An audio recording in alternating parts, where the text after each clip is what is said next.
Welcome to the Traci Baxley Center for Human Reconciliation.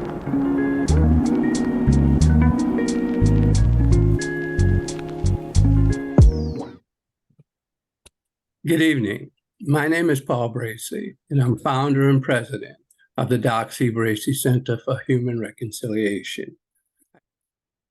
Before I introduce our guest speaker, I'd like to give you some information about the organization, especially those of you who are visiting with us for the first time. We are a national nonprofit organization, 501c3. Our mission is to assist adults who want to do something about eradicating racism and other forms of human oppression. How do we do this? First, we have a seasoned staff of volunteers who have a strong commitment to social justice. And we have a series of programs like this Let's Talk event, which you're at this evening. We also have a learning series, Eradicating Racism, A Path Forward. We also have a monthly reading club, Reading for Understanding. And we have a Finding Your Voice problem-solving program. All our offerings are free. As you come in this evening, you did not have to pay for this event. So how do we do this? We do it through donations. Through the kindness of others, we create an environment for people really to deal with some of the issues that are affecting us today. So again, I welcome you. If you haven't donated before, I encourage you to do so. I also encourage, if you're not on our subscription list, please do that so you can stay up to date with what we're doing. So again, I welcome you to this evening, and I have the honor of introducing our guest speaker for this evening. And I'm going to read my text so I don't make a mistake here. In today's chaotic and dangerous and deadly times, how are we leading? How are we parenting? Is it from a place of fear and complacency, or from courage and radical love? Dr. Baxley asked this uncomfortable question of us. It is a question of each of us must ask ourselves if we hope to change our current environment and give voice to our children. So it is my honor to introduce our guest speaker. She is the mother of 5 children, a wife, professor, consultant, parenting coach, speaker, activist, and finally an author.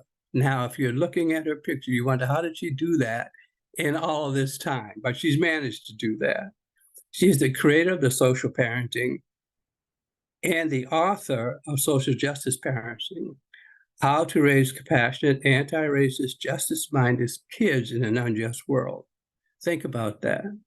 It is so important today that our children understand what's going on in the world, particularly what's going on in Israel and Gaza. How do we explain it? How do we help them understand it? With over 30 years in education, she specializes in belonging, anti-bias curriculum, and social justice education. As a diversity, equity, and inclusion consultant, Dr. Baxley supports organizations, schools, and corporations in developing inclusive practices and policies that lead to a workplace culture of belonging. Not only is my honor, but it's my pleasure to introduce to you and ask you all to welcome Dr. Traci Baxley. Good evening, Traci. Good evening, Paul. Thank you so much for that wonderful introduction. I really appreciate that very much, and I'm honored to be here this evening. I'm going to quickly share my slide, and we can get started in this talk. And I'm hoping that we all can have dialogue at the end of this talk and share our thoughts and our feelings around what social justice parenting means to us and how we can really get started immediately. So I want to first of all thank everybody for being here. I know how busy our lives are, doing all the things, and you taking time out of your busy schedule to be open to learning and growing and sharing is something that I don't take for granted or don't take lightly. I also want to thank the Brady Center staff, Paul, Randy, Joanne, and Stephanie, for really the beautiful dialogue that led up until this evening, and really the invitation to speak with you all this evening. So before I get started talking about what social justice parenting is, and how we can engage in social justice parenting with our children, I want to start off by going backwards. And so I want to take you back to a time, one specific day in my life as a mom that really led me to this journey here, and which really was the starting point of social justice parenting. Um, it was a Thursday morning. I was doing all the things, getting all five of my kids ready for school. And our house was its normal kind of organized chaos, um, getting all the kids ready, getting all their backpacks and their lunch boxes, and making sure we were getting out on time to get everybody to school. And this particular morning, my oldest son, who was around, just became a teenager, he must have been 13 at the time, had just been diagnosed with OCD, intrusive thoughts, and really high anxiety. And, over the years of being his mom, I've kind of learned to help him kind of decompress and de-stress over things that seem ordinary, but would get him really kind of uptight and full of anxiety over the years. And that recent diagnosis led us to therapy, and he had been doing therapy for months at that time. Well, that Thursday morning, he realized he forgot to do a math assignment. And he's my kid that's a pretty straight A student, really was dedicated in his schoolwork. And that realizing that got him in a little bit of anxiety, like right, starting to create anxiety in him that morning. And I said to him, we've been doing the therapy, use some of the strategies that you learned. This is kind of a low stakes experiment right here. Use some of the strategies that we've learned in therapy, and figure out how to deal with this. And I gave him a few options of what he can do. And I went on to finish helping all the other kids get ready. So as we are now jumping in the car, leaving the house to go to drop everybody off at school, everybody's in the car except my oldest son. And I blew the horn, hoping he would come right out. And of course he didn't. And so by this time, I'm starting to get angry because now everybody's going to be late. And I go back in the house, call his name, screaming his name, trying to get him, couldn't find him. And then I started going through all the doors in the house, trying to find out where he was. And in that moment of not finding him, my anger dissipated immediately, and I began to totally panic, right? This paralyzing panic, where I couldn't find him. And all I could think about was my son, my Black teenage son, in a state of probably anxiety and irrational thinking, was now somewhere walking or running somewhere in my predominantly white neighborhood. And I kept asking myself, did I prepare him enough? Is he ready? Does he know how to protect himself? Um, is he going to remember all of the things that I talked to him about? Looking less intimidating in his 6 foot Black male frame. And then I thought, oh my God, he's wearing a hoodie. I don't let my kids wear their hoods up outside of the house since Trayvon Martin's death. Um, and I started, that mean girl inside of me kept telling me what an awful mom I was, that I didn't take the time to really tend to him that morning, that I was failing him, and all those negative thoughts going through my head. And that fear, right? That paralyzing fear in that moment as I'm on the floor in my bedroom, just sobbing because I can't find my kid, was that moment for me where I knew there had to be a better way to do this, that I couldn't keep raising my kids in my own fears. I couldn't keep raising my kid thinking that I can protect them from all the things out in the world, and that I couldn't control everything. And as I started to unpack this, right, I started to realize that I can't be the only mom who needs some kind of a roadmap, right, to think about how we can show up for our own children, but also how we show up for other people's children. Because in that moment on the floor, as my kid was lost, I needed to know that wherever he was, that there was some other mom somewhere who saw him in a panic and thought to take care of him. And so I started thinking, how do I create something where um, we're stronger together, right? That there's something that we can do that can move us from that paralyzing fear-based parenting to living in a space of more radical love and more active hope, which we'll talk about in a minute. So I want to talk a little bit about what that fear-based parenting is, right? It's that need to be able to control, to direct, or to protect our children at any cost. And the intention is good, but the end results really are children who are often fearful of people around them. They're fearful of the world. They are fearful of trying new things. And the opposite side of that too is often when we are parenting our children from this kind of protected bubble, our kids grow up and they lack the capacity to have more empathy for others or see each other from other perspectives, right? Because we don't give them a chance to do that. So where do these fears come from? Why are we as parents often parenting from that fear? It could be our own childhood experiences, right? Maybe our parents parented us from the fear. Maybe it's past traumas. Maybe it's current events, right? That's keeping us in fear. There's a rise in anti-Black, anti-LGBTQ policies and practices in our communities, in our schools. There's a rise in Asian, Muslim, Jewish hate. People are fearful of the unknown. There's a fear of losing power. There's a fear of change, right? People generally fear change, whether it's good or bad change, right? There's a fear of getting things wrong, so we don't want to talk about things. There's a fear of saying too much, maybe not saying enough. There's a fear of exposing our kids to hard things, right? Some people want to protect their kids and keep them in this innocent bubble as long as they can. So all of these fears really kind of, if we're not acknowledging them and we're not talking about them, they really lead us to parenting in fear. And these consequences are huge for our children. They often limit our children's experiences and opportunities. It limits the people who our children can communicate with or that they have exposure to. Um, I also think it diminishes our children's natural curiosity, right? It doesn't allow their natural curiosity to flourish if we're always trying to protect them and keeping them in our own fears. And I think when we parent from fear, essentially, we're projecting our own anxieties and our own stressors directly onto our children. And children are really naturally perceptive when they pick up on these nonverbal clues that we're leaving, and they get to feel our emotions. And do we want to make our children, allow our children to um, take on our fears? And so sometimes the idea of moving through our fears is not easy, it's not simple, and it's really hard, intentional work.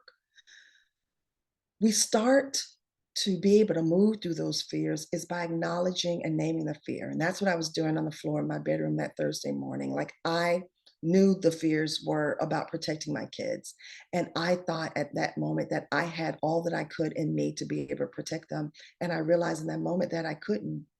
Um, but if we can start to acknowledge and name our own fears, and we do it through the lens of radical love, which means giving and receiving a lot of grace along the way, we really can start to change those fears into something more positive, right? More action oriented for our children.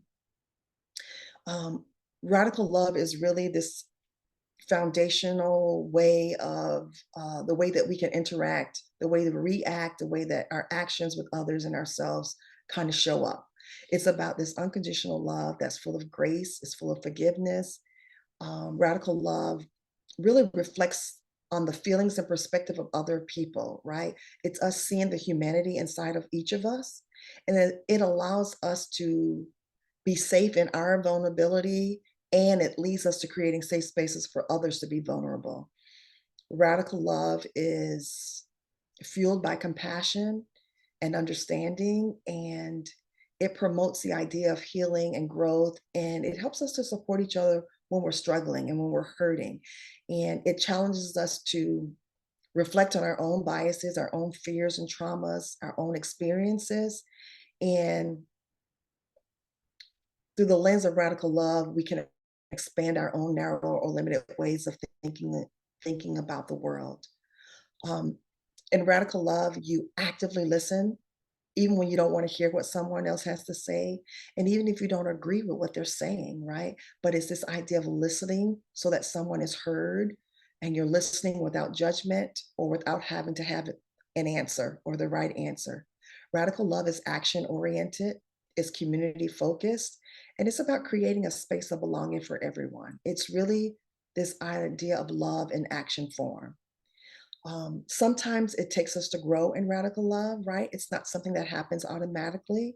It takes courage and it takes bravery. It takes us to be open hearted and open minded. But it really is the pathway through our fear into social justice parenting. So, social justice parenting is this practice of showing up in radical love, right? It's the practice of radical love. It's what we see, right? It's the what we do when we're trying to practice radical love. Social justice parenting is a way to be intentional and purposeful in how we show up and how we raise our kids, raising our kids to care deeply, love radically, and to show up in ways that support their growth and support the growth of others. It leans into our children's natural curiosity and their desire to want to make the world fair, because kids want things to be fair. Social justice parenting really taps into our children's like innate need for belonging and connection. And it also involves us modeling and taking action to change the things that marginalize, hurt, or stereotype other people. And I think social justice parenting is really the antidote to this fear-based parenting. It's parenting beyond the fear. It's moving from fear-based parenting to leading with radical love. And ultimately, it's about taking action, right? Taking action to create spaces where our children can trust us, um, and they can feel that doing something for somebody else is a part of um, the norm in our homes. So, what does that action look like? I created this framework around the ideas of social justice parenting, and I call it the ROCKS framework. And this really can help us get started to think about how do we start to move from the fear to social justice parenting in a way that's action oriented, right? We some concrete ways that we can make this intentionality kind of come to life. And it's through the rocks. And the rocks are open dialogue, reflection, open dialogue, compassion, kindness, and social engagement. Um, when you are implementing the rocks, and we'll go through each of those separately, I want you to think about them in three different ways. As we start to like make our decisions and we start to have practice around these things, there's three lenses in which the rocks can kind of take action. The first one is through self.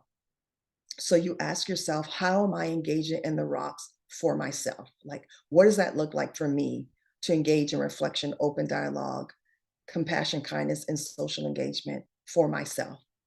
The second lens is through the lens of your family or your children. So, how am I using the rocks on or for my children?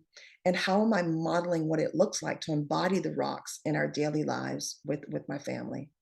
And then the third lens is from the lens of community, the community or the world, the global world. How can I use the rocks to make my community better? How can I use the rocks to make my community stronger or more equitable for everyone? So as we go through the rocks, I want you to think about these three lenses: self, family, and the community or the world. So the R is for reflection. Now, I will say this: there's no single aspects of the rocks that's more important than the other, right? You can be doing them in different orders, leaning into one more than the other. I really believe that reflection, though, it is first in the rocks because it's pretty much impossible to engage the practice of raising a generation of socially conscious children without thinking about our own childhoods, without thinking about our own personal experiences and our own ways of thinking. Reflection is really, I would say it's a way that we grow as humans. I think it's important to ask ourselves, how have my experiences, my fears, my identities, my childhood, family, how has all of these things impacted the way that I show up in the world? And how how have these things impacted the way that I show up for my kids, right? How is it showing up in my parenting? It's reflection is a deliberate habit. It's a deliberate habit of spending time with your thoughts, your feelings, your emotions, your behaviors, and really questioning what you do and why you do the things that you do, right? It gives you a clearer picture of yourself and your values and how to align those truths with how you want to parent your children. And I think I asking the question, how can I begin to be more intentional, make more intentional changes in my life? Um, Ones that align with the core values that I'm trying to teach my children. How do I want to raise my children with those core values? What does that look like for me? Why are those core values important to me? All of that happens when we're involved in self reflection. Self reflection really supports our ability to learn, to relearn, to unlearn, and it empowers us to build emotional self-awareness through this idea of critical examination and questions, which really leads to ultimately more self-improvement, right? And our children need to see that we are reflective and that we are open to growing and learning and engaging in self-improvement. Sometimes it's the hardest thing to do. When I'm working with clients, often my clients want to kind of skip this part, right? Because it could be painful, right? It's very difficult to think about, am I making mistakes that may impact my children? Do I carry some things, some trauma, some experiences from my childhood that I say it wouldn't show up in my parenting, and perhaps it's doing that. And so really having some clarity around those things, right? This is our idea of leaning into that fear-based parenting and finding ways to let go. It's all done through the beginnings of reflection. And then this is one thing that I ask and this is also in the book, I ask my clients to do this 3-2-1 reflection activity, really to start thinking about your parenting in a more intentional way. This helps us to start focusing on our current practices, right? What's working well for us? What are some things that we want to improve on? And then having some small action around those things that we want to improve on. So the three is listing 3 things you do well in your daily parenting practice that brings you and your children joy, right? So it could be a tradition that you're bringing from your childhood that still works for your family, that you want to keep it, that you want to create memories around those things. So write those things down, right? Give yourself credit for those things that are working well, and reflect on those things and ponder on those things, right? Sometimes we do great things and we don't give ourselves credit for those things. I think it's important that we do that.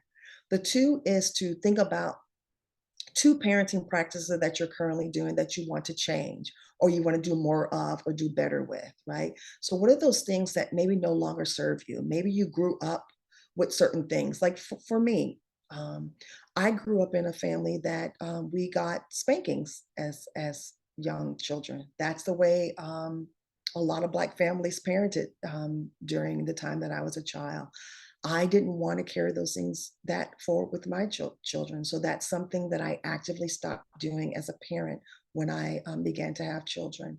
The other thing in my own house, when you were seen and not heard, right? There's a lot of things that I may not have agreed with my parent, but you were able to say those things, right? Because what your parents said was the final word.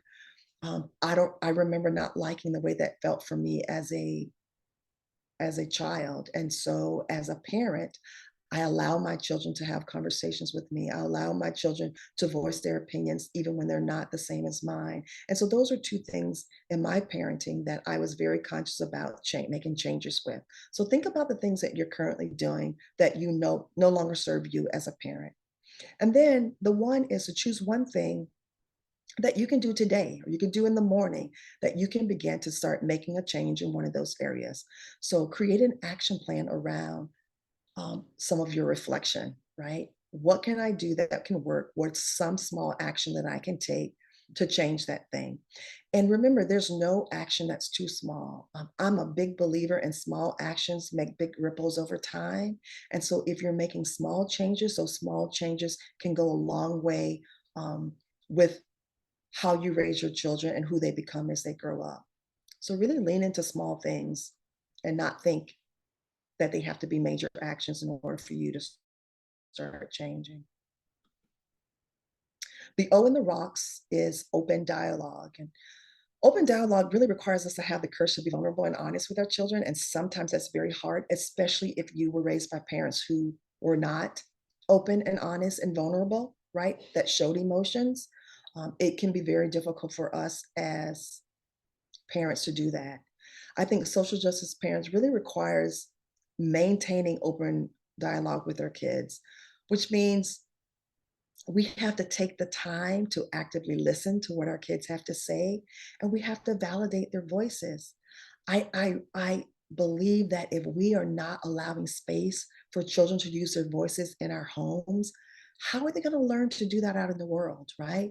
We want them to stand up for themselves and stand up for others in the world, but yet we don't give space for their voices to be heard in the home. It's a contradictory, right? It's not going to happen for them out in the world. Um, Sometimes children ask questions that we as parents are not always comfortable with or we're prepared to answer. And I do want to stop for a moment to say this, and I meant to say this in the very beginning. I'm talking about social justice parenting, but when I use the word parenting, it could be grandparenting, it could be teaching, it could be a youth minister, right? It could be just people in your neighbors' children, right? Any child that you are in your life, you really can apply social justice parenting to. So I'm using the word parenting, but I really mean that in the sense of we are a collective here, right? We are a village of adults who are wanting to make the world better for children in general. But when we're having open dialogue with our children, sometimes it's hard, right? Addressing hard topics can actually make our kids safer. And I know it makes our kids feel safer. And I know that sounds counterintuitive, right? But it really gives them some control over the messaging that they're receiving. And it also gives them a safe place to answer questions and unpack scary or unfamiliar topics. So the more open dialogue that you're having at home, the more safe our children feel about having those conversations and their reactions to the things that are hard to talk about. I know when my children can witness me kind of working through my own imperfections and fears and vulnerabilities, I get to model for them constructive ways of healing, right? Constructive ways of moving through these big feelings that I may be having as well. So, in open dialogue, everyone is given the space to tell the truth. It's not one person depositing their knowledge and ideas into another person, which as parents, it's easy for us to do, right? Getting in that, getting trapped in that because I'm older, right? Because I have more experience, I know better. But really, open dialogue is this exchange of ideas, exchange of concerns and energies that really foster growth and change. And it allows us to really understand our children more. I'm often asked in workshops like this, when I'm working one-on-one with families, I'm often asked the question, when is the appropriate age to start talking about whatever it is, right? Something race-based, something, gun violence, shooting in schools, those kinds of things. And I'm very open, and I really feel like there is no age that's too young. I think the way that we talk to children about it matters, right? I'm not going to say the same details to my 3-year-old that I'm saying to my 13-year-old. But I think as long as kids are curious and they're asking these curious questions, I think it's our responsibility to be able to answer those questions to them. And this requires us to get out of our fear, right? And I will say this, if fear is the thing that's preventing us from speaking to our kids about hard things, I want you to reframe that fear, right? I want you to think about perhaps we should be more afraid of the messages that our kids are getting from the outside world. That should feel more scary to me, right? That should feel more anxiety ridden than it is them getting the information from me. So when you're having conversations with your children, no matter what age they are, whether they're 5 or 15, these are the things that I think we should think about. The first one is being sensitive, right? Our delivery matters, right? How we're saying it. Um, they need to see that we're emotionally invested, that we're aware of their feelings when we're having these conversations, and that you know your children enough to know how much and how you need to deliver any topic. The other thing is the making sure it's age appropriate, right? Not the topic, right? Because I think we can talk about anything with all of our children, no matter what age they are. But again, the delivery. How do we break it down into its simplest form for the age in which our children are? Um, Being sincere, telling the truth, even when it's hard, even when you don't know the answers, right? Or if you need more time to process. There have been things that my children say to me, and I have to say, I need 5 minutes on that. Let me take in all the things that you're saying to me. Let me think about it for a minute, and let me come back to you. And I mean, the key is obviously coming back and saying, you know what, I've thought about, thank you for giving me the time. I've now processed this. Can we unpack this together, right? Being okay with saying, I don't know the answers to that. Those things, I have fear around those things too. How can we work through this together? How can we research this together so that we are able to have a better dialogue around it? So really encouraging your children to ask those questions and leaning into the idea, being vulnerable and saying that I may not have the answers to that. Um, and then the other thing is to trying to contextualize it, right? So how can I connect what we're saying to something I know my children already know? How can I give them more background information so that what I'm getting ready to tell them will stick and they'll understand it better and they'll be able to start to connect these bigger pieces together. That really helps as well. And then the last thing is to lean into their own curiosity, right? Let the conversation that they ask lead instead of our own fears, right? Because our own fears may want to shut the conversation down. We may not want to talk about it. We may go around it. But if we let their curiosity really lead the conversation, you'd be amazed at some of the wonderful things that can come out of these conversations and the connection and the safety that your children feel around having conversations with you. Um, and again, you don't have to have all the answers. What you do have to do is create safe space, right? Create trusting spaces for all the questions to be asked. And I think that is more important than you having the right answers for your children. And, thinking back again to what can't I control, right? The questions about things that are going on around the world. I can't control the questions that my children will ask me. But what I can control is creating the safe space for them to ask it, being honest and vulnerable, and supporting their emotional needs as these hard topics and these cultural events and current events are happening around us. And then the last thing I want to say about this idea of open dialogue, you too can be a facilitator of open dialogue, right? By asking open-ended questions. We want our kids to talk more.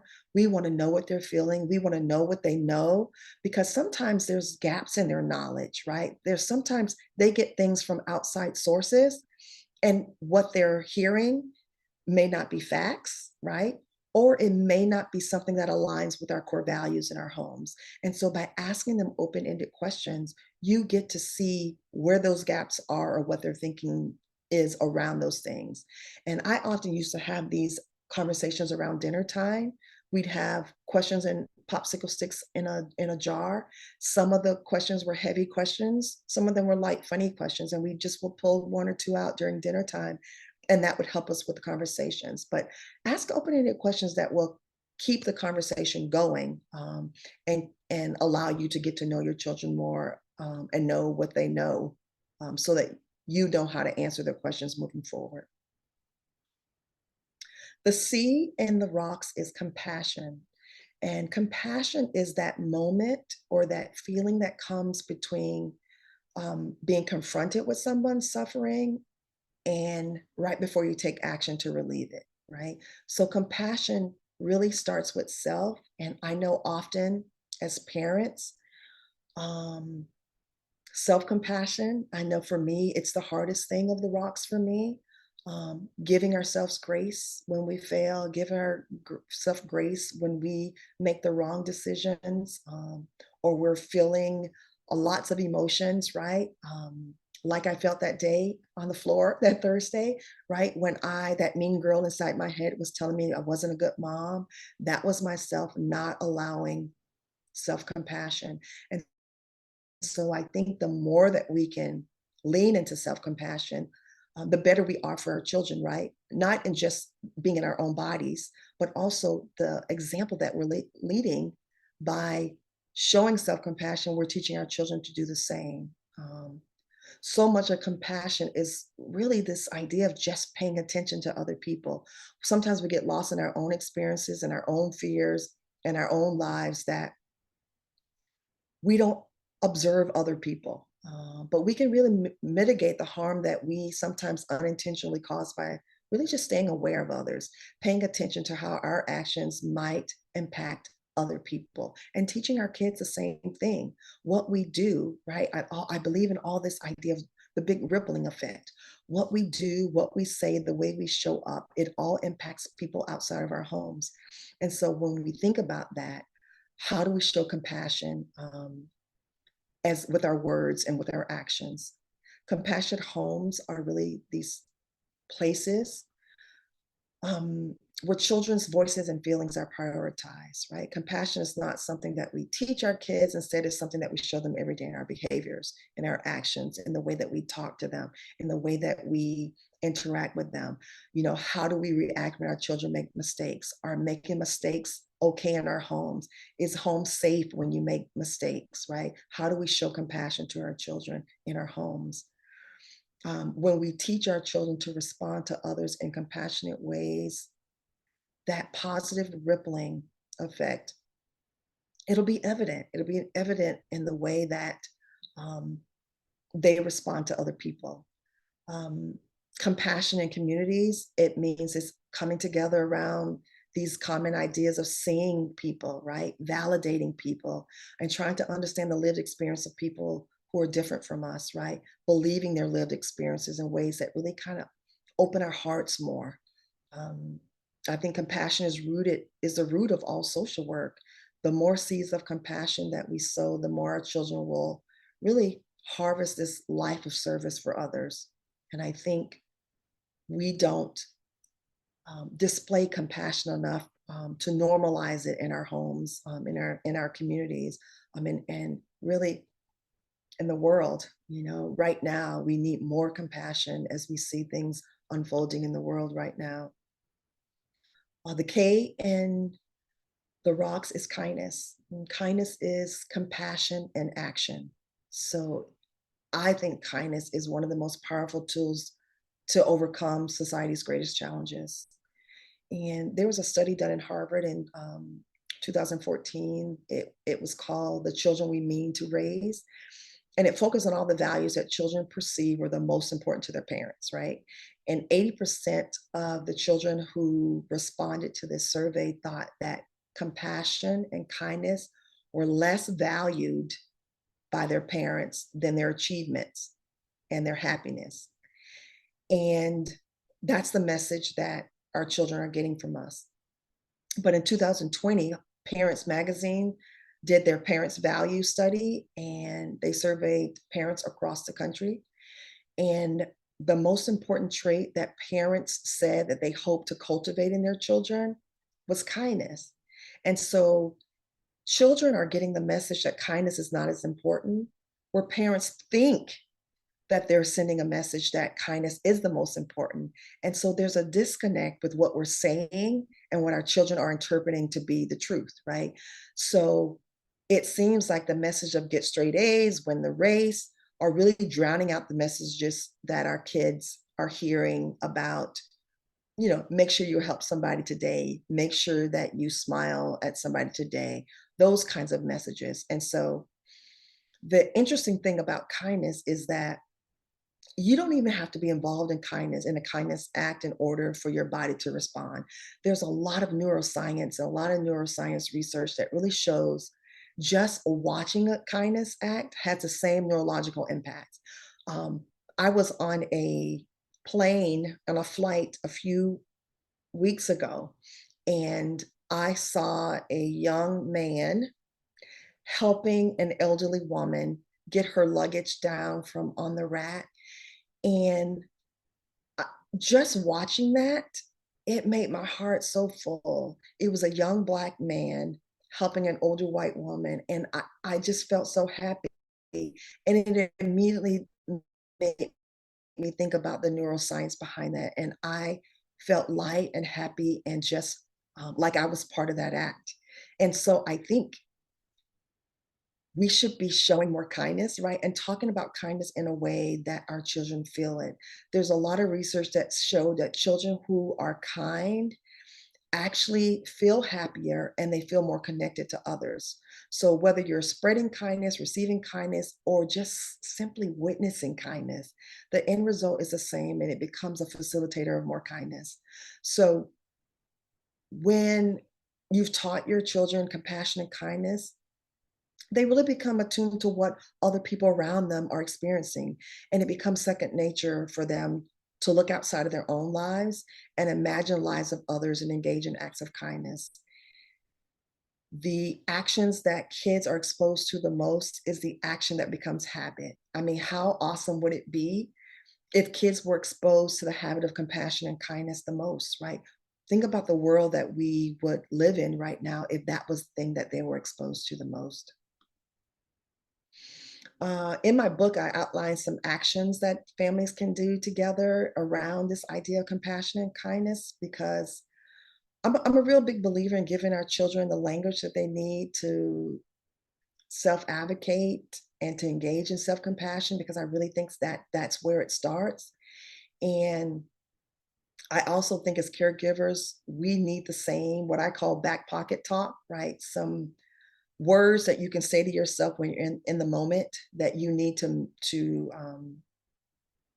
empower you in situations. And I think affirmations, whether you can recite them, they're on your mirror, on your walls, they really support you, can really support you in your intentional parenting, right? In your social justice parenting. So what are those affirmations that you can say to yourself to remind yourself that you're a work in progress, to remind yourself that you're moving from fear-based parenting into a space of radical love? What are those words that can remind you when you're not showing up as a perfect human being, which none of us are, right? What are those words that can get you back on track to remind yourself to give yourself a little bit of grace along the ways? Also, how can we be more intentional in the kindness acts that we can do that normalizes it for a family? And so, what are some things that we can do as a family that really supports other people and really help our kids see that kindness is normalized? Kindness is something that we do because we are human beings on this earth, sharing this earth together, um, and that we need to be supporting each other. And then finally, the S in rocks is social engagement, right? This is a final building block in social justice parenting. Um, there there's historical context around this, right? In history, young activists they've been at the heart of social progress for decades. Generation as generation, we see how during times of unrest, young leaders are born, right? During the civil rights movements, we saw the Children's Crusade. With gun control, I think about the students at Stoneman Douglas High School sharing the stage with kids from DC and from Philadelphia, right? In Chicago, these kids who are living in gun violence every day, whose stories are not been told. The kids from Stoneman Douglas shared the stage with these children. Environmental issues, I think about Greta, girls' rights to education, I think about Malala, right? These are young activists who really are paving the way for the world to change. And I think, well, social justice parenting is really about raising children who are proactive in recognizing injustices, right? Asking questions about that, being curious about that, taking action, and who really feel like it's part of their responsibility. When we create safe spaces of belonging in our homes, our children will grow up to create safe space of belonging in the world. And the more that we can do that, again, they have rippling impacts on the world that we create. And it's up to us to guide them so that they are learning how to stand up for others, how to stand up for themselves, how speaking out against inequities is simply viewed as normal behavior, right? It's what we do as a family. It's who we are because we are a part of this global family.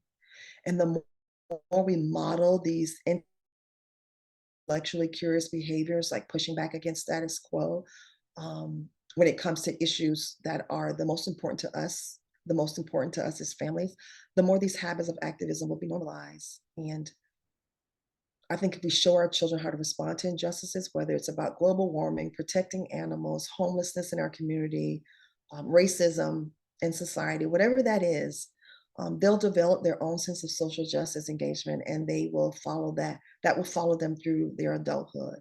So the more we do when they are in our homes, right, the more that we value that and we create space for that in our homes, really the more that our kids will be able to use that in the real world when they are adults and they're on their own. In my book, I talk about these two kind of categories of social engagement, and one is not better than the other, right? One is not necessarily more impactful than the other. It's just about time and energy, right, to do them. And some of these you can do in a quick time, right? And some of them takes more time and more organization. And so when we empower our children to be able to do these social engagements, we are teaching them to be global citizens. We're teaching them to be activists in the world. And I love the quote that Alice Walker reminds us that activism is our rent for living on the planet, right? And so every good that we do sends positive vibrations out into the world, right? I think if we want to develop to raise the globe's vibration, it's about what we do in our homes. These little things that we do in our homes. I think I always talk about the idea that parenting is a form of activism. What we do in our homes, what we do at our dinner tables, what we do with our talking with our kids, it all shows up in the world. And so the more that we can talk about the things that are global, that are life changing, the more our children will be able to do these things when they are adults out in the world. In its simplest form, social justice is really about human rights, right? It's about improving the lives of the people around us. It's about distributing power so that everyone has a fair chance to live a full, productive life. Um, and it's something that we should be able to agree on, that everybody deserves that. And I know sometimes in the world, I know I've felt despair when things get hard and it's hard to hold on to hope. Um, but I think teaching our kids this idea of active hope, and that's what social justice parenting really does. Those rocks keep us in a state of active hope, um, particularly social engagement. It's at the heart of active hope. And active hope is this idea of not just this wishful thinking that things are changed, but it's something that we do, it's the actions that we take around trying to create more justice in the world. And it means us all doing our part to ensure that people have access to opportunities, right? Like education. They have opportunities for equity and resources, like food, affordable housing. They have opportunities for participation, like voting and employment, and opportunities for just basic rights, like safety, healthcare. As active hope keepers, which is what I think we all are, we want our children not only to benefit from those rights, but really to be champions in them. And ultimately, the goal is to raise children who can self advocate, empathize with others, and be proactive in stopping injustice. And I say this because often I get parents that tell me that, my goal is to raise good children. I just want to raise good people in the world. And while I think that's a really great goal, I think it's a safe goal. I think it's a goal where we don't do enough and it doesn't require a lot of hard action on our part. I want to quickly tell this story, and this story is also in my book. And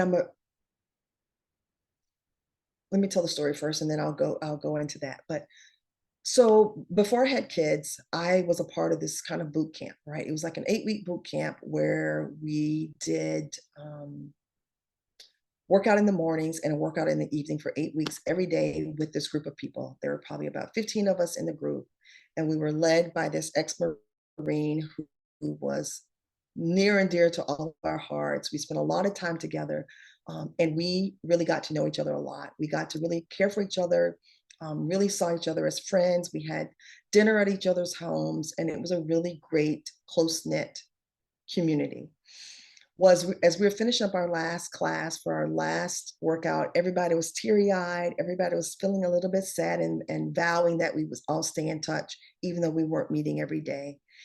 And as we were doing our last stretches and getting ourselves ready to go, the instructor asked his children to go. And I'm going to tell you, there's a trigger word here.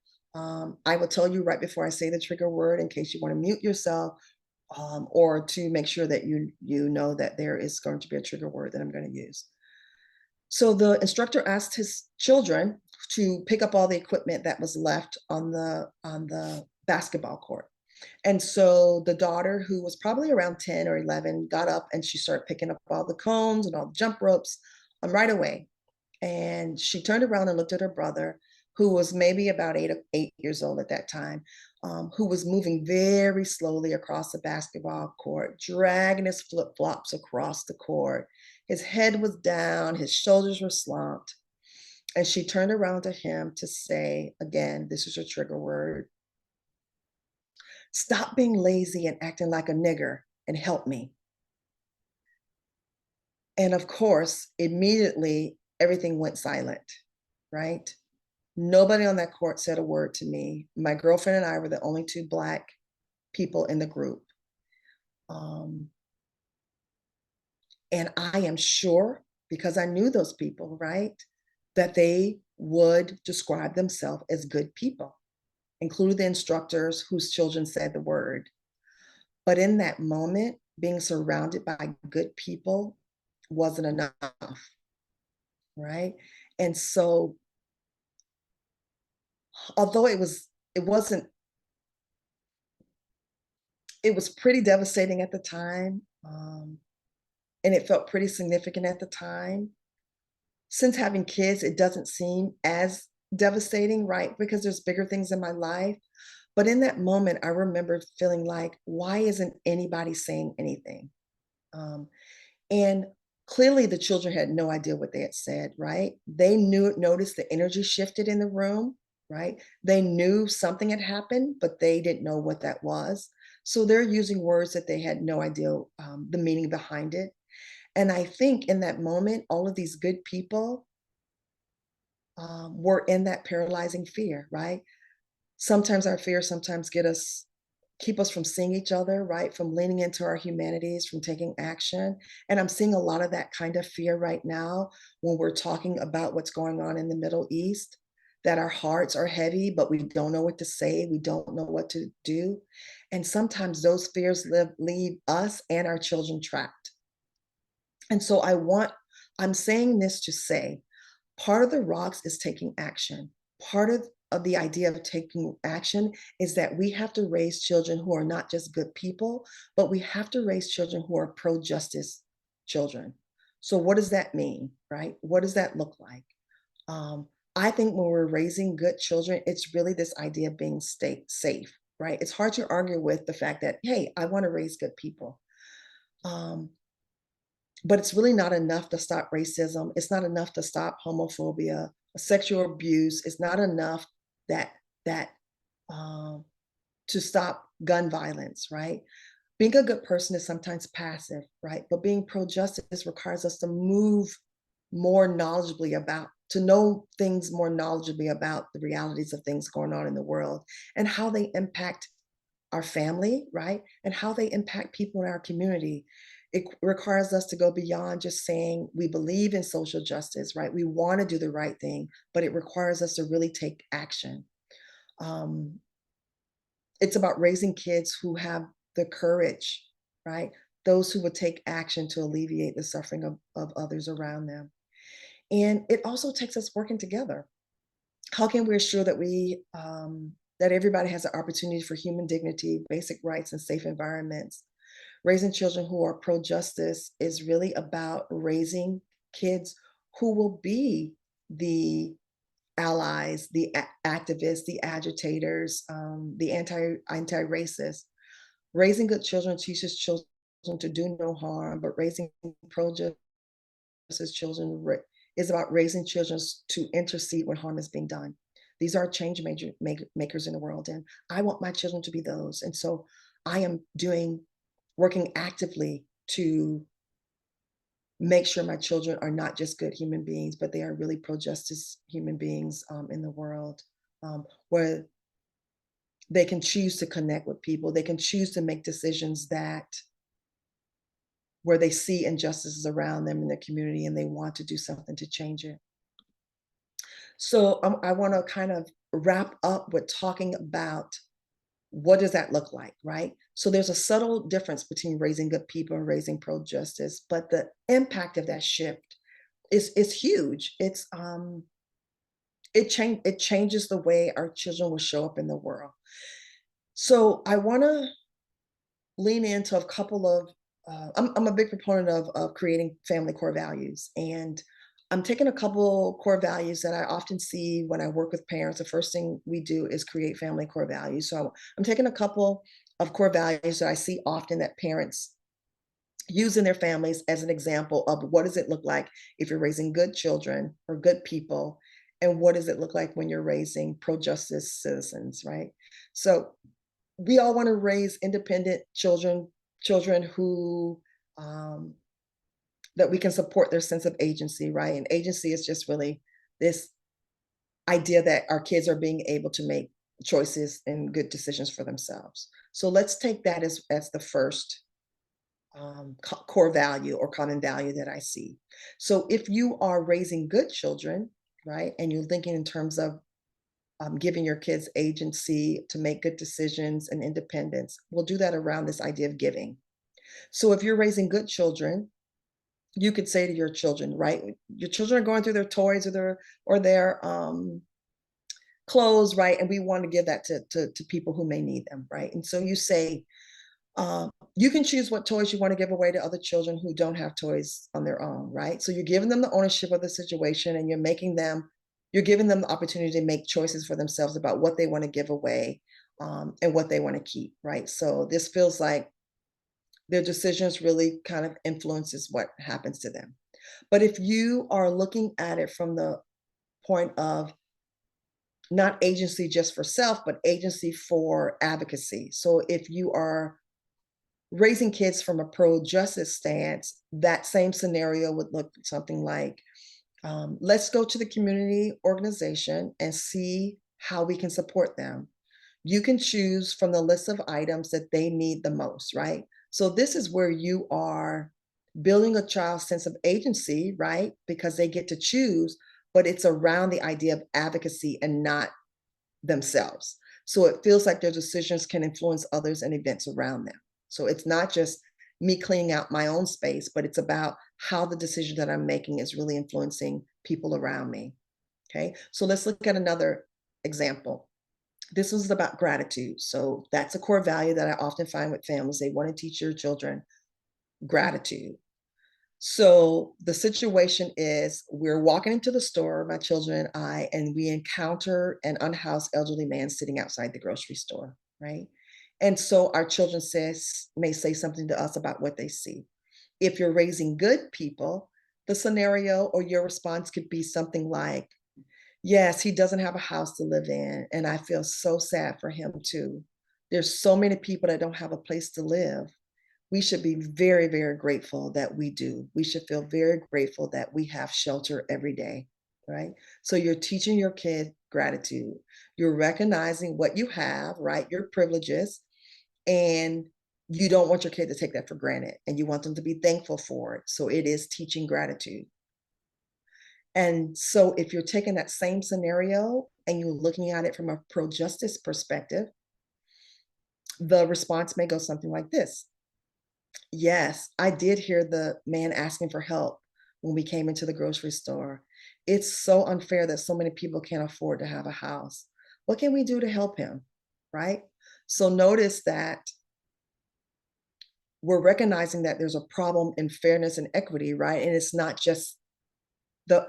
the man, right? It's something that's going on in our world that is causing this effect, right? And so it is recognizing that there's some action that should be taken, that it's not that there's a problem, and it's not just a matter of recognizing our own privileges. And then the final example is parents always tell me that they want to raise their kids with empathy, right? They want their kids to empathize with others as one of their family's core values. So in this particular scenario, someone is being discriminated against, like based on their color of their skin, right? This can apply to any identity discrimination, right? It could be religion, it could be ability, it could be gender identity, whatever those things are. But for the sake of this, right now, the scenario is talking about somebody being teased because of color of their skin. So when we're raising good people, what we're doing is asking our kids to walk in someone else's shoes. Imagine what it must feel like to be treated unfairly because of how you look or the color of your skin. Ultimately, we are asking our kids to relate to somebody else's experiences. But if we're leaning into the idea of pro-justice perspective of raising children, children who take action, we're really asking our kids to listen to and believe the lived experience of somebody, even when it's different from our reality. So you would say something like, let's listen to Gina describe what she's going through. I think she may need somebody to hear how she's feeling when she was treated so unfairly. So in this way, you're connecting to the person who's having the experience, and you're validating their humanity, you're validating their truth, you're validating their lived experience. And then at that point, you could follow up with something like, we need to do something to make sure others know that this isn't right, right? What can we do? What is our responsibility as a family? So raising pro-justice kids can start with us actively using social justice parenting rocks in our daily lives. It's about pouring into our children, pouring to ourselves to unlearn, to relearn, to learn all the things that cause us fear, right? So that we can take actions against those things. I'm always a proponent of extensive reading with our kids. It's a great way to introduce topics. It's a great way to introduce concepts that are challenging. It's a great way to challenge misunderstandings about things that are going on in the world. Also a big proponent of role playing, right? Giving our kids back pocket talk to be brave, right? So if you have conversations with your children, say, if this happens at school, what are some things that we can say? If you see somebody calling somebody a name, or they're doing something that hurts somebody else's feelings, what are some things that you can do or say when you're in that scenario, right? So when kids encounter those situations, you've given them language to use already, so that they are not like the people in my boot camp, frozen, don't know what to say, but they already have some language that they can use if scenarios like that happen, right? That's what role play does, and that's what I call back pocket talk. And finally, a quick review, right? Become intentional in your parenting practices by learning to lean into radical love. Let radical love really anchor your decision making. And remember, radical love is something sometimes we have to grow into, and that's okay. Give yourself grace and space to grow into that. Reflect and name your fears.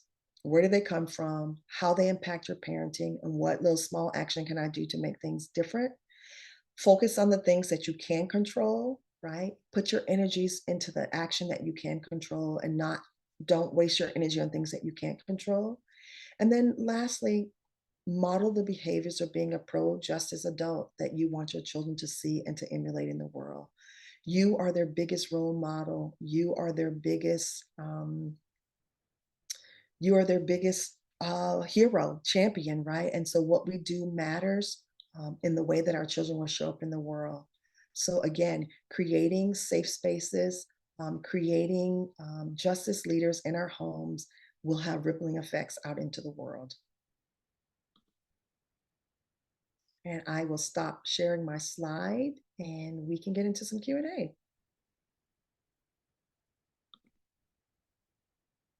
Dr. Baxley, thank you so much. Everyone, my name is Randy Wilding. I hope I'm I'm unmuted. Thank you. And I wanted to I have thoroughly enjoyed your presentation, as I did listening and reading your book. And it's an honor to be here virtually with you today, and also be able to ask some questions from our audience, from our Finding Your Voice program members. But first, I wanted to just reiterate to everyone that, and if you don't know already, we at the center are virtual. We are trying to create resources for everyone to be able to use. So one of the first questions that we always get is, will this be available on your website, or will this be available after the program ends? And the answer is yes, yes, and yes. Please use it. Please share it with your people, with your networks, with your communities, just if you can, please credit Dr. Baxley for her amazing work. And I will also because I don't think she's going to do it, I will ask you all to join her on Instagram for her tips, and that's at Social Justice Parenting. Please subscribe if you are financially able to. It allows you to get, I would say, bite-sized information chunks that are helpful for everyone. And just like the book, you do not have to be a parent to use and appreciate this information. You just have to be breathing and be a part of a community. So very quickly, I wanted to ask this question from one of our members: how do we balance being socially proactive and quote unquote interfering with other people's children, like in the story that you were talking about at boot camp? What would that look like? Should the parent have corrected in the moment? Could people in the group correct them? And if so, how would, this is the do-over, not maybe for them, but what would that look like? Yeah, I think in that situation, I think my job would not to correct the children. My job would be to talk with the parents, right? To talk to the adult. What I would have expected, what I would have liked for my fellow boot campers to do is to acknowledge that there was harm done, right? Even if it's just like touching the person on the shoulder to feel like that they're supported. I think sometimes we overthink things, and it's just the small ways of making somebody feel like they're not alone is really important. And so I think directly responding to a child who may not be saying it directly to you may not be the appropriate way. I think at that point, I could have, and I didn't, I could have said, that was hurtful to me. Let me tell you why, right? I did not do that in that moment. I think I was just so shocked that nobody else said anything. The silence was there. So I did end up having this conversation with the person who was running the boot camp later. But I think having the dialogue around that with the parent, and also acknowledging the hurt, that the hurt was done. I think acknowledging that with the person who was harmed is really important in that moment, more than anything else. Thank you. And I think we're always so afraid, sorry, Randy, we're always so afraid of saying the wrong thing, that in that silence, it's probably the worst thing that can be done, honestly, because my mind then thought, is everybody in this group now ascribing that kind of behavior, that lazy, dragging your feet, not wanting to move to Black people because nobody said anything. So then when you don't acknowledge that hurt, then the person who has been harmed walks away with all kinds of things going on in their mind that may not be true.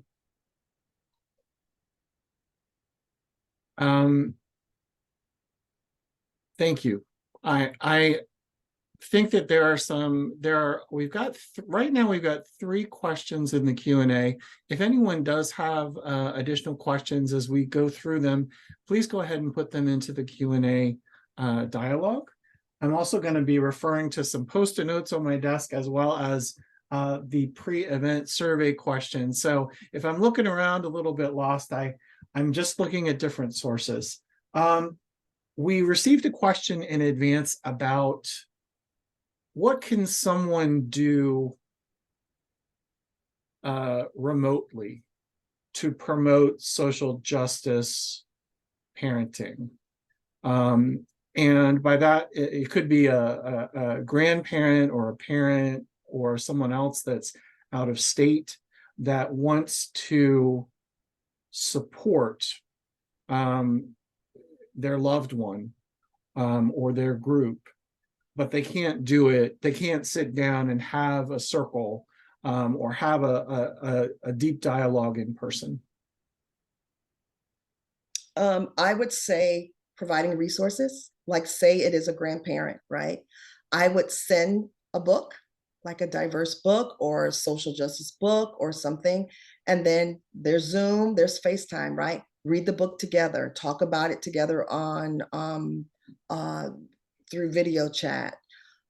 Maybe there's a TV show that you can watch together. Like there's a lot of ways that we can connect, even though we're not in the same room.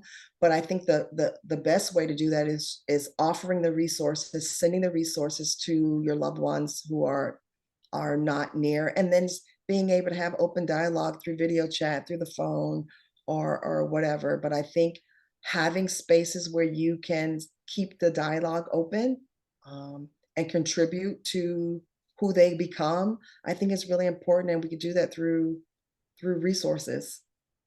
And you actually covered another one of the questions that we received in advance, was around creating safe spaces for kids. What I'm seeing through some of the questions is that folks aren't talking about teenagers. They're talking about, and in your presentation, you talked about age appropriateness. Say for instance, K-3 in the primary area. How might you create a safe space for chatting with kids to have this type of open dialogue? I think we don't give our children enough credit. Especially at that age, they are very curious about the world around them. They don't have the social filters yet to know maybe this is not a good question to ask, right? As they become teenagers, they are less likely to ask everything that's on their minds. I think allowing our children to lean into their natural curiosities about the world is really the best way to do that. I don't think we necessarily have to say, here are 5 things that I really want to talk to my kid about. Maybe you don't need to talk about that thing right now. Maybe you need to just allow them to live, allow them to experience, and use those moments, those teachable moments. I know a lot with my children when they were young. Driving to and from school, we listened to a lot of NPR in the car, and conversations would start even when they were young, when they were in elementary school. We did a lot of talk around that. One in particular, it was during the Kavanaugh hearing, and we talked about what no meant, what consent meant. And these were my young babies. They were elementary school kids, but we talked about what that meant, what that looks like, how, one of my, I guess, my last 3, the oldest of the 3 was in 5th grade. So it was 1st, 3rd, and 5th. And when I said to him as a young man, he could say no, he started laughing. So already at in 5th grade, he didn't know that he had a right as a boy to say no, that would be something that. So I think using teachable moments as they happened, and not shying away when our kids are asking us questions, right? Sometimes they ask questions that are not at appropriate moments, right? That we have to deal with. But I always said to my kids that they ask questions where I, as an adult, felt embarrassed. I would say, you know what, that's a real curious question. And let's talk about that. Let's answer that question when we get home or something like that. Sometimes it happens where you have to apologize to the person that's there, right? To say, you know, we're learning about the world. I apologize if that offended you. But it's definitely questions that my kids are asking or whatever that looks like for you. But I think leading into their natural curiosity is something that I think is we don't do enough of, and not feeling like we have to open a can of worms if it's not needed, but being open to doing so when those things happen. Thank you. And again, you covered probably multiple questions from our pre-event survey. So this one came in as well. What are some strategies or ideas for helping adults recognize and admit to themselves their own feelings and struggles, addressing very real bias, stereotypes, racist feelings? Yeah, listen, that's what I'm saying with the rocks, right? That reflection part is very difficult.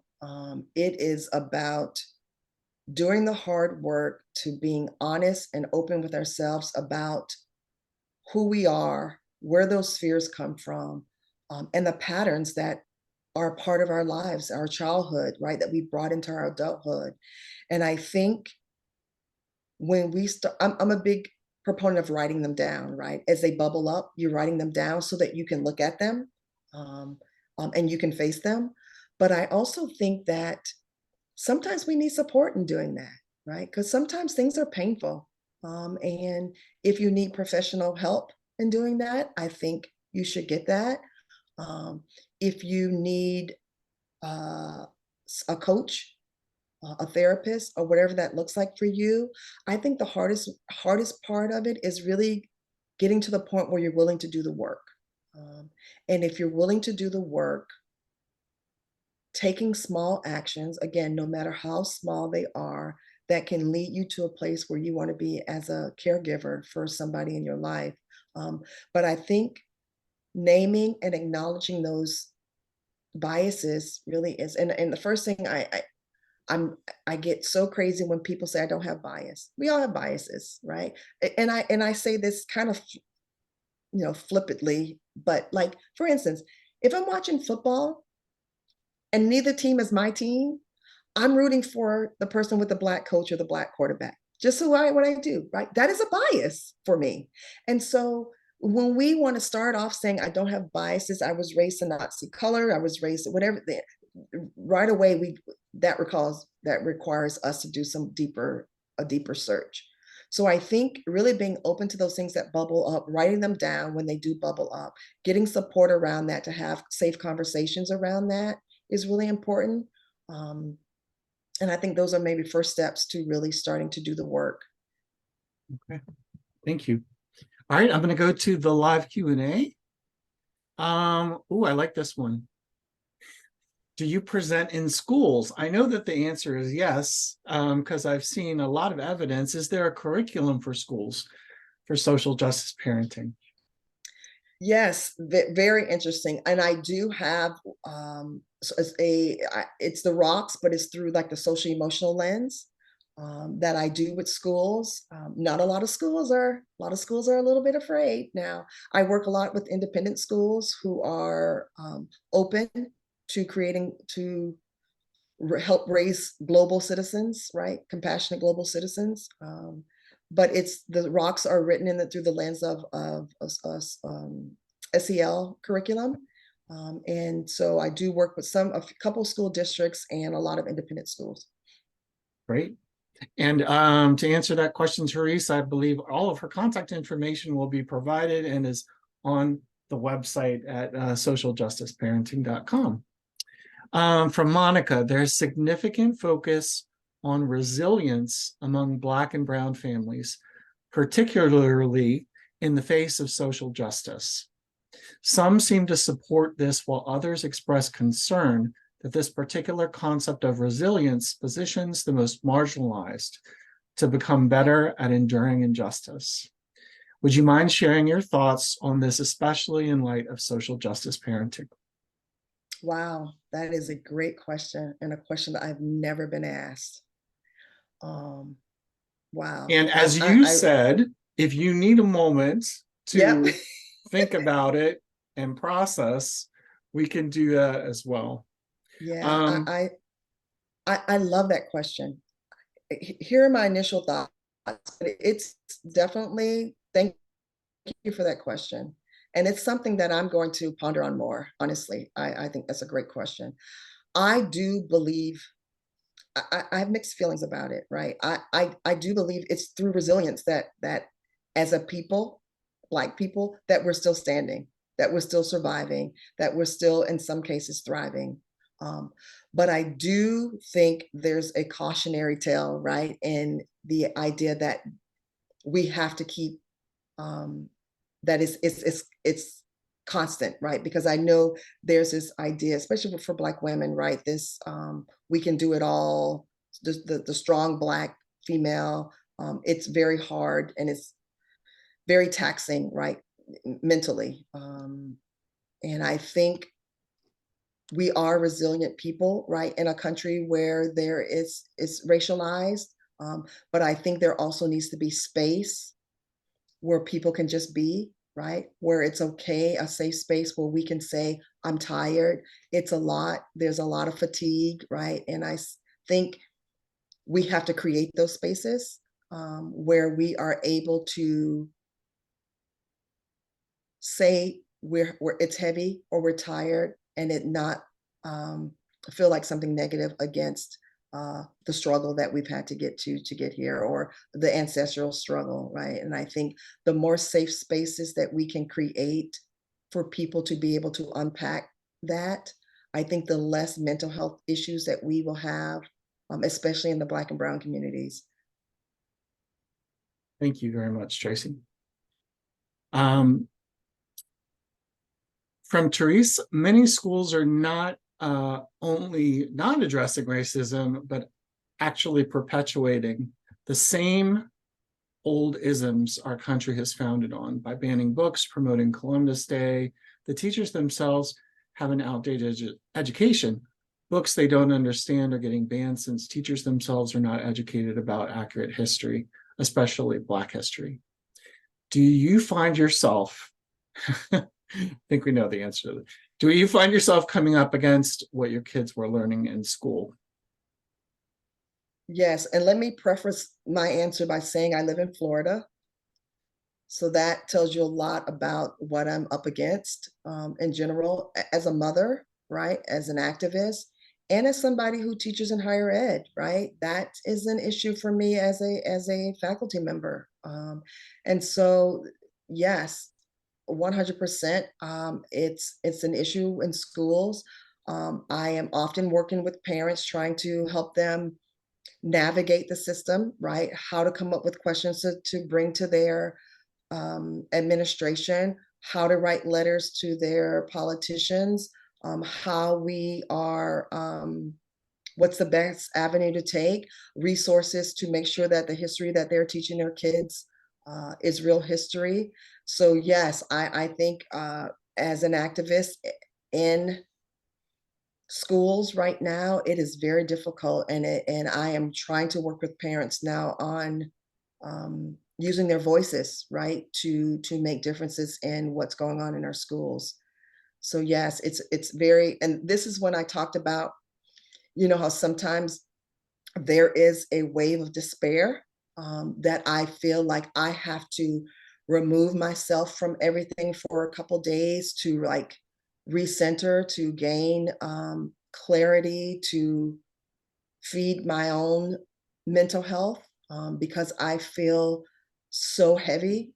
And as an empath too, it's, especially when it comes to children's issues, right? It's something that it's part of my DNA. And right now in the schools, it's a big where our education is going. And as a professor in a public school, as a person who teaches in teacher ed, who's teaching future teachers, as a person who spent her whole education career from kindergarten on in public schools, it's very disheartening where we're going with public schools right now, and the people who are being left behind, silenced, and really removed from the curriculum.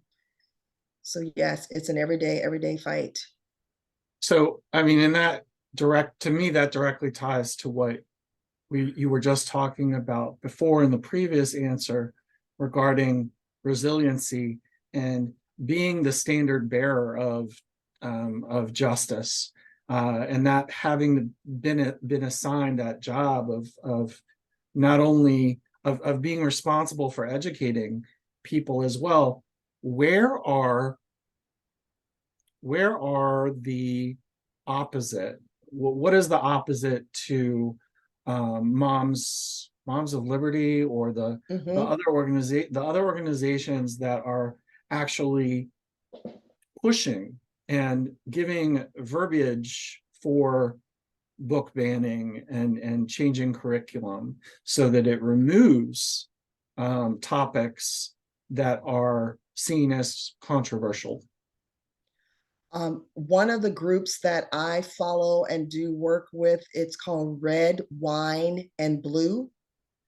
It is organization of like it started with the whole suburban women talk with former President Trump, and they created this organization to empower what was suburban women to voting and to knowing the issues.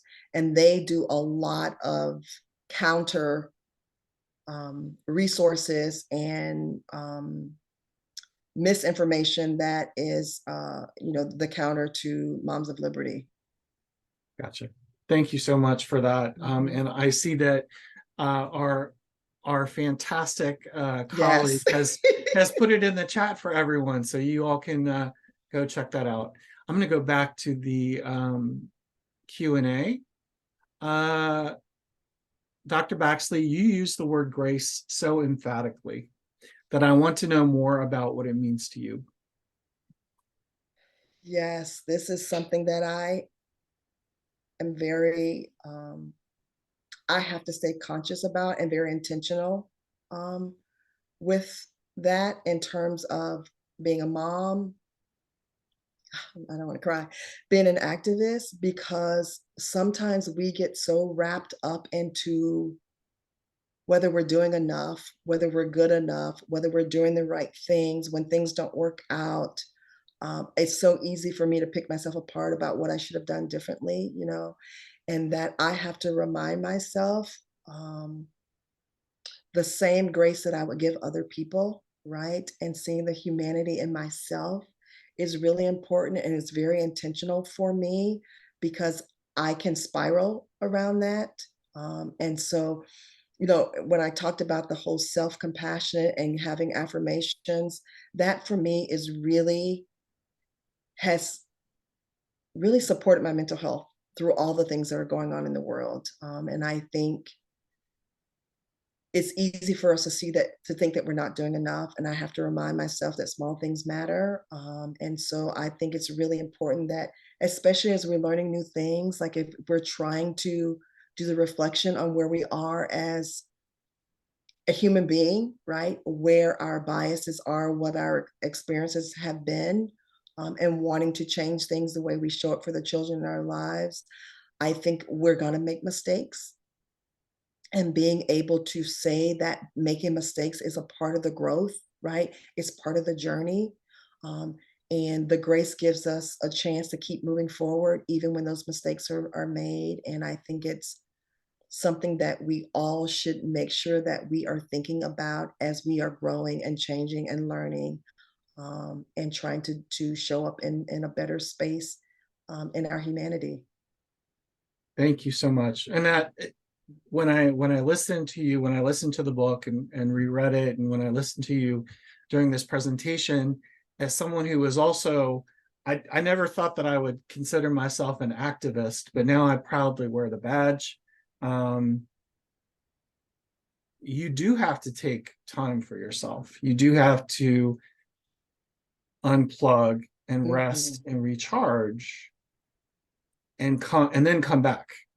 Yes. And you have to come back. And that's one of the things that I have to remind myself. So I appreciate that. And it will go on to my post-it of things to do, which is to take care of myself as well. And it's so interesting, Randy. Let me just say this. That is where I had to really learn the idea of grace for myself, like self-grace. When I needed the break, my brain would say, well, people who are struggling don't get a break. Like, how do you get to take a break when they're still, George Floyd's family is still suffering? Why do you get to take a break when these kids are dying? Why do you get to take a break when? And so I have to talk myself off that cliff too. So if anybody else is like that, where your mind is denying you the chance to recharge. Yes. Oh, Stephanie, thank you for that. Yes. It is really important that you get out of that talk, because it makes you better at doing the job of being an activist or showing up as a mom or showing up as a dad or a grandparent when you know that you've reached your limit and you need to pull back and rest and recharge. I love that. Yeah. Yes. Thank you. Now you just mentioned transition to where are all the men?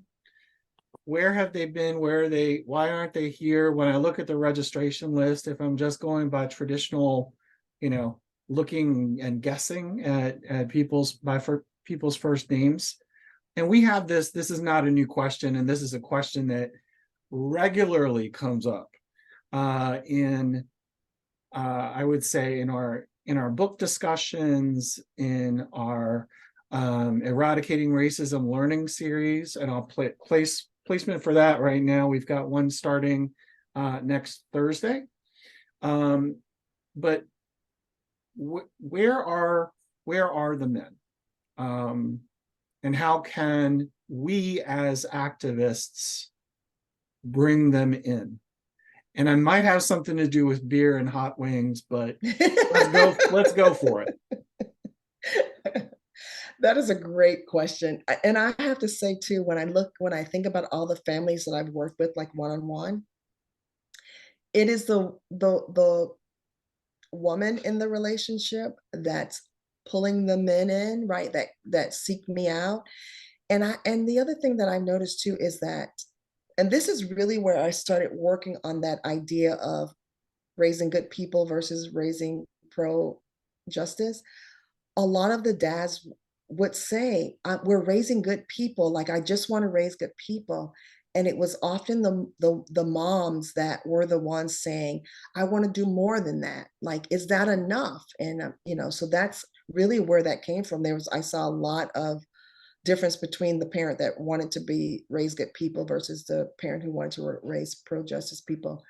And I think a lot of it is, and I know globally there's studies that show that if you educate the mother, if you give the mother a job, she is going to do whatever it takes to feed the village, right? And I think it's maybe that same kind of principle, or that same, I don't know if there's a principle, but the same reality that when you bring in the mother, that mother is more likely to then bring a friend or to look out for the next child. And I don't know what that is. And that part of that is probably the social construction of our society, right? That, maybe this is seen as kind of women's roles to do the main nurturing of our children. And I think that's something that we should think about in terms of the construction of these gender roles. Surely is part of it. But I have to say too, I maybe 2 years ago, I did a kind of like a private course with a group of families. It was like 20 families who hired me to do something with their group. And every week when we met, all the dads were on the call too. Both parents were on the call, and it was just it was a different dynamic having the families involved because the homework was getting done, right? They were doing all the things. It wasn't one person trying to make the other person do the work, but as a unit, the worksheets got done. The next week we came back and had real dialogue around what worked and what didn't work as a family. And so when you have a couple who are raising children together, both are on the same page about what good kids versus pro-justice kids looks like and what those core values of the family look like, it is a game changer for the family for sure. Well, I did want to mention something that came up to me when I was reading your book, and when you're talking, I read a while back, Unselfie by Dr. Michelle Borba, who I'm sure you are familiar with. And she was citing in her book the research of Holocaust survivors, the Oleners. They did a study of over 700 rescuers from the Holocaust. So we're talking about, and in your work, we're talking about bystanders versus upstanders. And here it's rescuers versus bystanders. The value, the family values that were really emphasized in the families who acted. So there were the ones that didn't act and the ones that actually did. For the ones that actually did, the parents' values taught them that caring or generosity were more important, as in contrast to the bystanders, which emphasized be thrifty or get a good job. So that was in 1988. So when you're citing the work in 2016 or 2014 from Harvard, and then we're talking about, what things look like in 2020, I just wonder how much has changed and how we can get back to the emphasis on caring and generosity, and why is that seen as a weakness? I have to say, when I'm going back to my work with families, the first lesson we do together, or the first activity we do together, is this idea of creating core family values. Because without that, like I view those as your GPS for your family, right? So when things get off rail or something happens, or there's something in the world that's going on, there's something in your family that happens, your core values brings you back to what matters. And if we're not concretely creating these core values for our families, like these are the things that we're going to live and die on, right? When you leave the house, as my children, when you leave the house, these are the things you take with you in your journey as an adult. Having those conversations with our children, having family meetings around those things, repeating them often, having them on the refrigerator, allowing your children to call you on it when you're not showing up in that way. Those are all really important for our kids to know without a shadow of a doubt that these are the things that are most important to me. So when you're talking about like those surveys that happen, if you've created core values that are a talking, walking contract in your house, right? They are a manifesto of what is important to my family. If my kid is taking that survey, and we've done this weekly, once a month, it's on the refrigerator, it's on our door when you walk outside, my kids are going to be the ones on that survey that's saying, oh, I know being kind, being considerate, being whatever is the most important thing to my family. We talk about it every day. We live it every day. And so if you want to be those children, those upstanders, those rescuers, then you need to be creating these manifestos with your children You need to have conversations around that. You need to ask them, what do you think is important for us as a family? Let them have input on that. You may be surprised of what they say that they think is important versus what you think is important. And so I think that is a place to start. You know, the rocks are great, but if you don't set core values before we start to implement what that rocks look like in our daily lives, it may not stick. So these core values really are so important with how you lead your family through the rocks. Thank you. I'm going to go back to the Q&A. How can we learn more about the work Dr. Baxley is doing in schools? Email me. I think email me and I can talk to you about everything that we're doing. I'm working with, in some cases, the teachers about how we can use the rocks in our in curriculum. I'm working with parents at schools and how do we connect what we're doing at home with the schools. There are I've created the rocks to, and this is the thing about the rocks, right? They shouldn't be politically charged, right? Because again, it's about raising children who will be change makers in the world around them. And so I've had schools to bring me in who are in school districts where, you know, diversity, equity, inclusion, you know, the fake CRT and all that stuff is going on, but they want me to come in to do some work. And so I've used the rocks in a way that they feel safe about bringing me in, but it still is getting parents to think about what does it mean for us to raise the next generation of children who are going to do things differently. And so there's different entry points that I've done.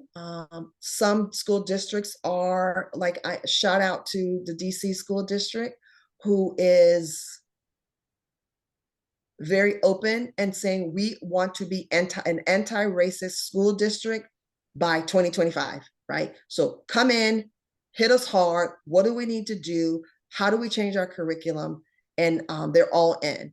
I have other school districts that say, we believe in what you're doing. Is there a way that you can kind of soften it so that we can bring you in a way to meet us where we are?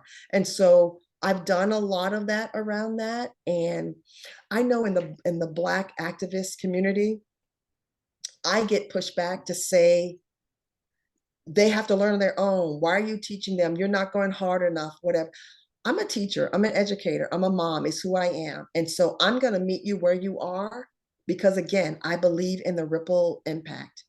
If you are at A, I'm not going to try to get you to Z. I want you to be thinking about how I get to B. And so all of our entry points on this journey to becoming better human beings, we're all at different points.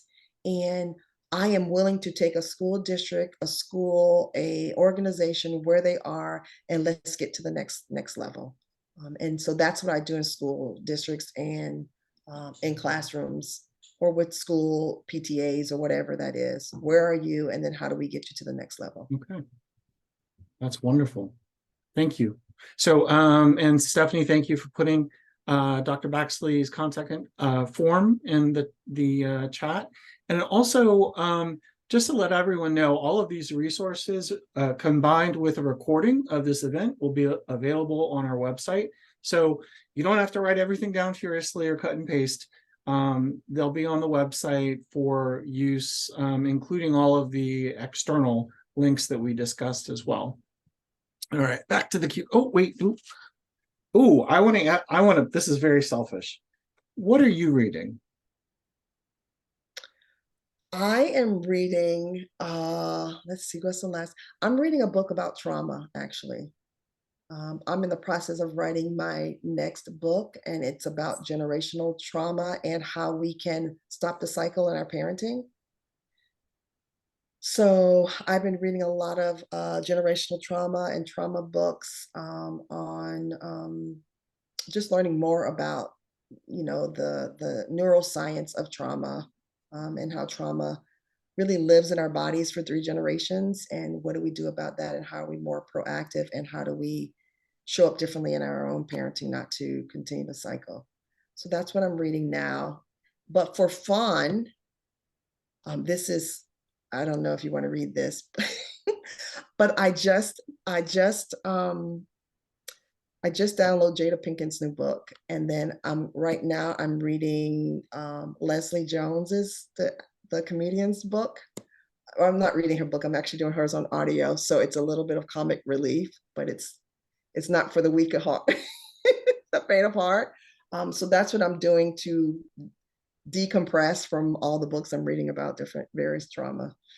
Yeah. Well, I love the fact during your presentation and also just now you mentioned neuroscience.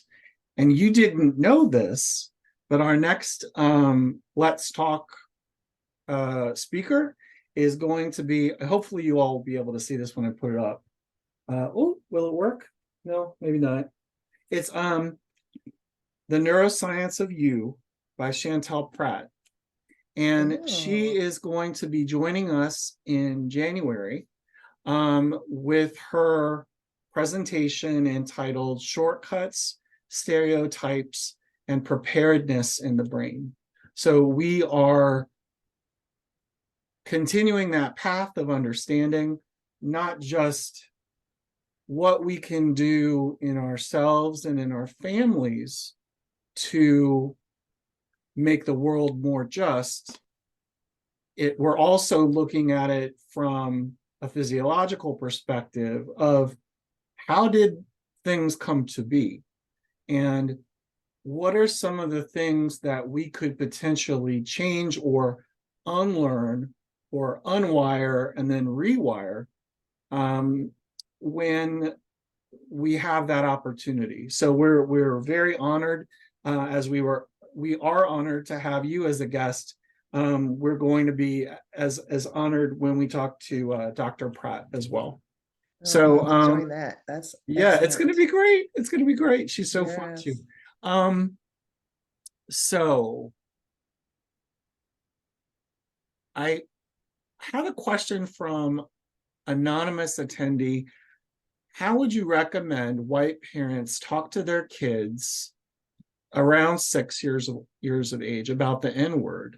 So I think we could also, if we expand a little bit, we could say a slur or a derogatory term that carries that they might not understand the significance of the word that they're using or the context. We don't want to say the word, but how would we teach the kids not to use that word? Yeah, I think when they're 6, there's no real need to talk about the word unless you hear it, right? Unless it's been said. Let me tell you an example. I was my son, and this is not 6, it's a little bit older. My son was invited to a bar mitzvah, and they were playing rap music, and it was a rap song that used the NIGGA word, right? And all of the children there were on the dance floor singing it and saying the word, right? And my one of his friends was really like so hurt and appalled. He came to me outside and was like, I can't believe all of those children were saying the N word and like no parents said anything. And so in that moment, it's a time where that conversation has to be had, right?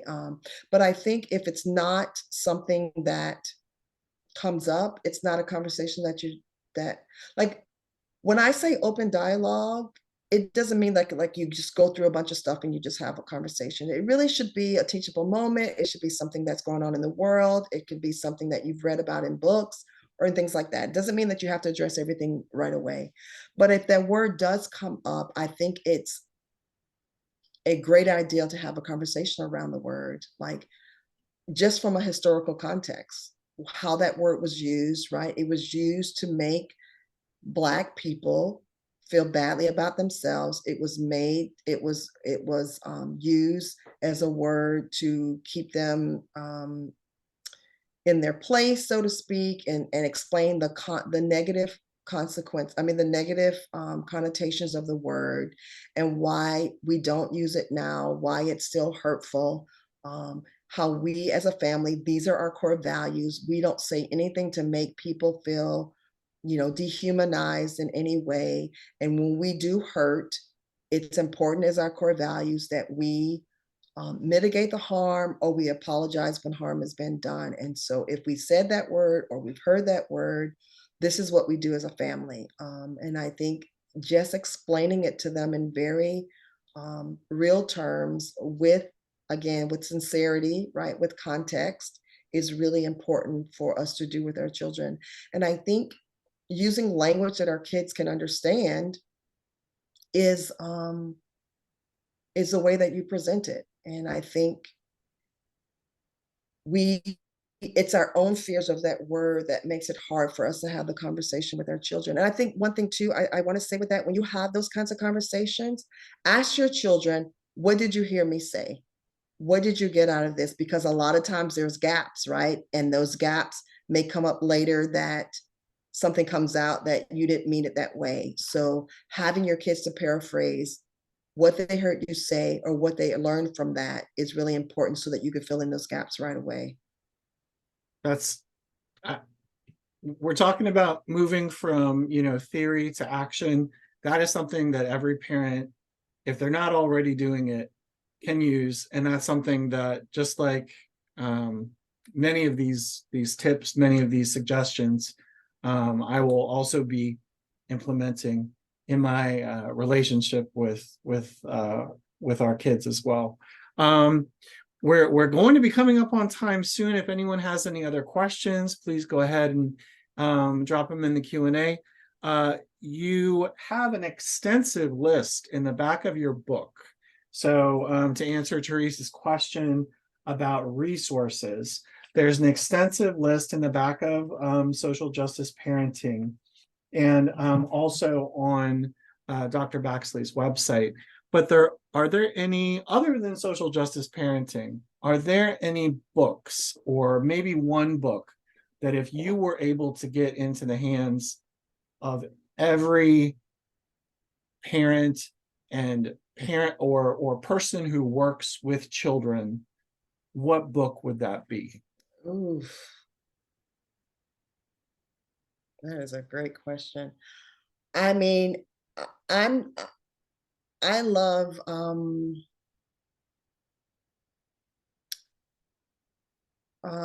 my brain is blank. Ibram Kendi's books, right? I love all of his resources because they all are written in a way that is easy to read. Hard topics written in a way that's easy to read, especially the ones that he's written for young people. I think just children's literature books in general are great are great ways to have conversations with our children. And this is, I'm going to hit on the banned book stuff, right? That even when books are written poorly, right, when they are terrible, they're full of stereotypes, they're full of maybe misinformation about a group of people, it's still important to read those things, because I really believe in the idea of critical literacy, right? Having conversations with our children, why this is right, why this is wrong. So I'd say, how does this align with our core values? So I would say, keep reading children's books with our kids, even when they're older. I still read out loud in the summer with my kids. I'm like, okay, this is a book we're reading this summer. My teenagers, like, what are we going to learn from this? How are we going to grow from this? Why is this book important? So I think continuing to introduce children's literature to our children, no matter what age they are, really kind of teaches us a lot. Is a great way to have the open dialogue with our kids about what's going on in the world, and to feed them information from the perspective of your core values. Thank you.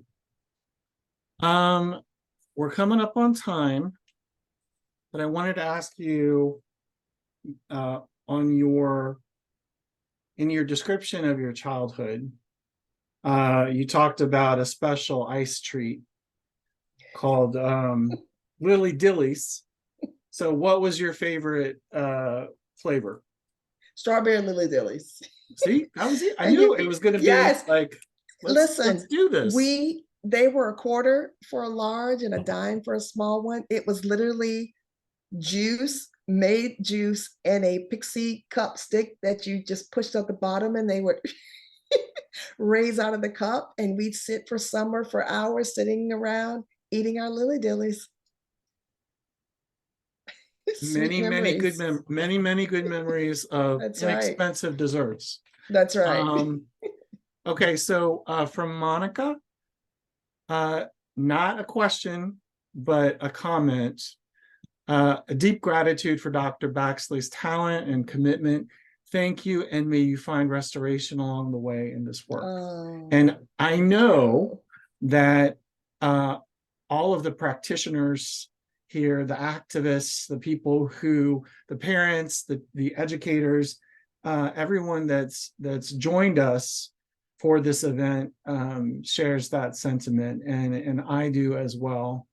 And I want to thank you and encourage everyone who, if you have not purchased or borrowed the book from your local libraries, or purchased the book from a Black-owned bookstore in a way of stimulating that economy, please do get a copy of Social Justice Parenting by Dr. Baxley. And again, this will be a living resource for anyone who wants to read the book and also watch the webinar and listen to our discussion. Thank you so much for being with us, and we greatly appreciate it, and we appreciate your work, and we hope that this experience has been positive, and that when you are ready and you have delivered your next work, which I am eagerly anticipating, we can include it in our potentially our reading for understanding, and maybe we can come back and do a let's talk about it. So on behalf of the center, on behalf of Paul and Stephanie and Joanne and Peter and myself, thank you so much, Dr. Baxley. Thank you for having me. I really appreciate all the work that you all are doing. There's such great synergy, and not just the work, but in the personalities. And I really have enjoyed getting to know you guys. And I think this is a relationship that will definitely continue. I hope so too. Take care, everyone, and thank you again for joining us. This concludes our webinar, and we hope to see you soon. Bye-bye.